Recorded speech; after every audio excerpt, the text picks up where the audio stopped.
ძალიან კარგად იცის ამ ქვეყანაშიც და მის ფარგლებს გარეთაც, რომ ომი საქართველოს არ დაუწყია, ეს დადასტურებული სამართლებრივი და ისტორიული ფაქტია უკვე.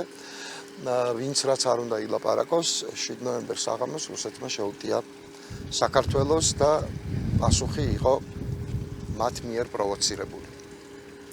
რაც შეეხება დღევანდელ დღეს და აქ რატომ ვართ, იმიტომ რომ ეს არის ერთ-ერთი მთავარი სიმბოლური ადგილი საქართველოში მიმდინარე განგრძობითი ოკუპაციის.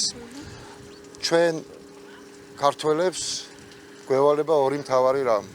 შევინარჩუნოთ მეხსიერებაში ეს ხალხი, ვინც საქართველოსთვის თავი გაწირა და პატივი მივაგოთ მათ და მეორე ვიბრძოლოთ ყოველდღიურად იმისთვის, რომ ჩვენი სამშობლოს ტერიტორიული მთლიანობა აღდგეს.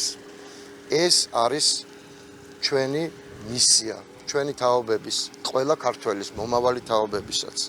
და ამაზე უნდა ვიფიქროთ დღენიადაკ, მათ შორის მაშინ, როცა ვიღებთ გადაწყვეტილებას, ვის ჩავაბაროთ ჩვენი ქვეყნის მმართველობის სადავეები და ნამდვილად არასდროს არ უნდა ჩავაბაროთ ჩვენი ქვეყნის მმართველობის სადავეები იმათ, ვისაც სერიოზულად შეუძლია ამტკიცოს, რომ ომი საქართველომ დაიწყო, რომ ანწუხელიძე პიარის მსხვერპლია და ესეთი საძაგლობები ილაპარაკოს.